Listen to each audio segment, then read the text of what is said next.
Se le cae la espalda.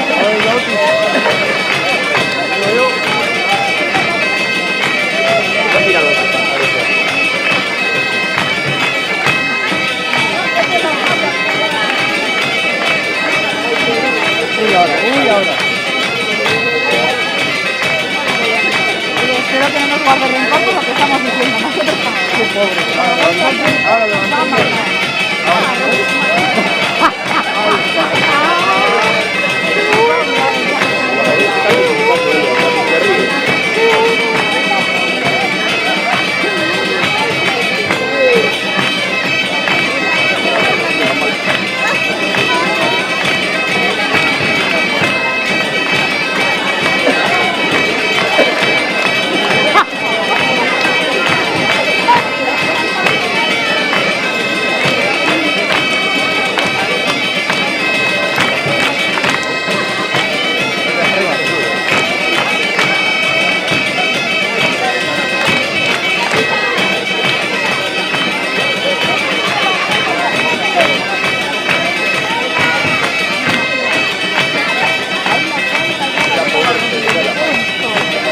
¡Bravo!